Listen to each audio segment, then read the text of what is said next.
Very good morning all of you. This is Purushothaman, Assistant Professor, Department of ECE. We are going to discuss about the generic rules for drone and its uses. Now we are going to discuss about the flying zones and altitudes to operate a drone. So India has been divided into three airspace zones based on the sensitivity of the area. So these are the types of airspace zones: green zone, yellow zone and red zone. The green zone, it is a airspace up to a vertical distance of 40 feet that is not designated as red or yellow zone. In this zone, there is no permission required to operate a drone. Then yellow zone, airspace above 400 feet in green zone and airspace below 200 feet within 8 to 12 kilometers from an airport. They are restricted and need ATC permission also. So here we need permission to operate a drone. Next, red zone. This is very important. Here airspace where UAV only allowed by certain center or permitted. So we people are not permitted to operate drone in this red zone. So for further clarification, I have mentioned over here. So this zone is said to be red zone. This is the first layer of airport circle. Then the second layer of airport circle is inner yellow zone, and third one is outer yellow zone. Up to 8 kilometers, we cannot operate a drone in the particularly surroundings of airport. Then green zones, we may operate the drone. Altitude restrictions that we discussed already in the previous slides. So red zone, it is inner yellow zone. The height is 400 and for inner yellow zone, we may operate below 200 feet. This is digital sky airspace map. If we are in a particular location, means if we may operate or not, that we are having a drone, we may operate it or not, that we have to search over here. Digital sky aerospace map. Here you have to type your space or location, whatever may be, and it will show whether you may operate a drone in this particular area or not. Whether I mean to say, if it is a red zone, it will say you may not operate. If it is a yellow zone, it will give permission, and if it is a green zone, no problem. Okay. These are the type certifications for UAS. Type certification, it is nothing but a quality certification issued by DGCA with test reports produced by Quality Control of India or the authorized testing entity after the examining the UAS.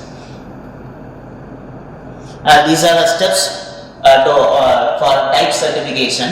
First, the manufacturer has to create a profile in Digital Sky as manufacturer. Then the step 2 is QCA or authorized testing agency. It will examine the prototype and submits the test report to DGCA, within 1 to 60 days. Then step 3 is receives the test report and issues the test certificate within 1 to 15 days. And finally the step 4 we have manufacturer. This is the part of manufacturer. Here it receives the type certificate number and can sell the drone in the market. If we receive the type certificate number, means we may sell the drone in the market.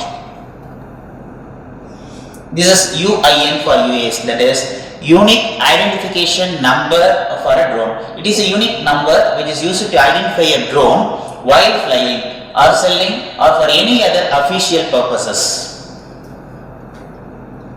Then the next step is create your profile on the platform. Then step 3 is finding the type certificate number for your drone from here itself. Then step 4, fill the D2 form on the platform with other relevant details. And step 5, you have to pay the necessary fees, some 100 rupees. Nowadays I think it comes around 200 or around 50 like that.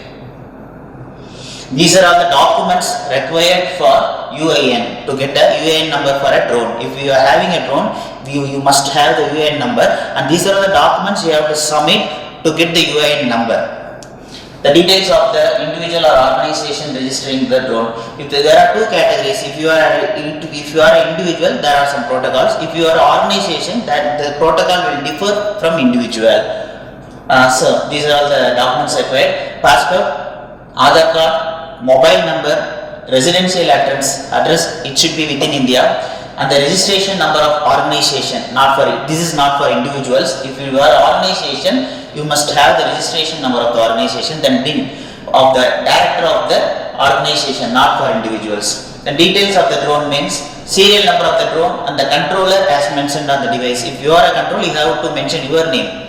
Then type certificate number of the drone, already we discussed now. Then the category, subcategory and class of the drone. If it is a small type drone, if it is a large type drone, or whether it is a nano type, we have to mention over here. Photographs of the drone also we have to send them. Then remote pilot certificate. A remote pilot certificate is required for commercial drone flying in India. It is issued by the DGCA. Through drone training institutes for pilots who have undergone the required training. The eligibility criteria for this one is not less than 18 years and not above 65 years of age, and passed the class 10th and successfully cleared the training requirement as per DGCA norms. And these are the types of pilot certificate. Category 1 is meant for to fly the commercially within the visual line of sight, and category 2 is to fly commercial beyond the visual line of sight. Then we may take the insurance for drone also. As per the section 10, rule 44 of Indian Drone Rule 2021, the third party insurance is mandatory for the commercial usage of drones. Insurance products should be approved by the Insurance Regulatory and Development Authority of India. Then DGCA has mandated third party liability coverage for all RPAs which is above 250 grams, the 250 grams weightage of drone. The types of drone insurance is third party liability is also there, then comprehensive insurance is also there. Then rules for hobby. Some people will use the drone for hobby. There are certain rules to operate over that. These are all the rules that we are going to discuss now. It is mandatory for a hobby flyer to register UAN number of a drone, even if it is a toy drone or a nano drone. So remote pilot certificate is not necessary to fly nano drone or micro drone in green zones. You have to make note of it. Green zones only, this is the rule. Up to 400 feet altitude. So third party liability insurance for the drone is mandatory for all categories of drone except the nano drones. Then selling, leasing or deregistering of drones. Here drones can be transferred to third party either for leasing or selling for permanent use also. Then deregistering of drones are done if the drone is lost or permanently damaged. The form D3 from Digital Sky website needs to be filled with details of the drone and the nature of transfer and the transfer or the transferee details. It will take a processing charge of ₹100. Then traveling with a drone in flight. So carrying a nano drone. First of all, we are going to discuss about traveling with a nano drone. Carrying a nano drone. A drone can be carried either in check-in or cabin luggage. Battery should be removed. This is very important thing. Battery should be removed from the drones and manually placed in cabin luggage. Then carrying micro, small and medium drones. So drones here, the drones are placed in check-in luggage and batteries are placed in cabin luggage separately for this category of drone. And carrying spare batteries, there is certain rules for carrying spare batteries also. Then any number of spare batteries which is less than 100 watts can be carried, and the maximum 2 batteries between 100 to 160 watts can be carried in a cabin luggage. More than 160 watts is not allowed to carry. Then international travel with drones. Nano drones can be carried either in carry-in or cabin luggage with battery remote and placed in cabin luggage. These are some penalties and offences. First one is criminal offence. Flying in a prohibited, if it is a restricted area, it shall be restricted zones shall be treated as non-combustible offence. Carrying arms, ammunition and explosives and other prohibited articles as mentioned in the Drone Rule 2021 shall be punishable offence. And the maximum penalty that can be imposed to a person if he has not followed the drone rule means if it is 1 lakh penalty. Hi students, good morning. Now we are going to discuss about the the operation of real flight 9.5 is simulator.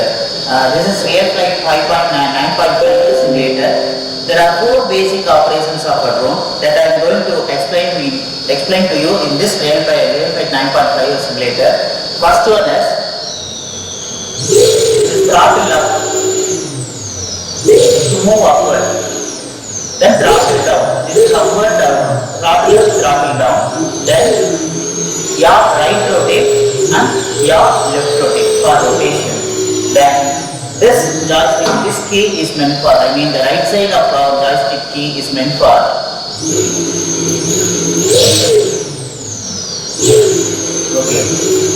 front pitch and back pitch, then right road and left road. Again I am repeating, front pitch, back pitch, right road, left road. So these are the four basic operations of a drone in real flight 9.5 simulator. This is the virtual training for practice for students before operating a real drone. Here there are number of, we may select our own aircraft here. See like this.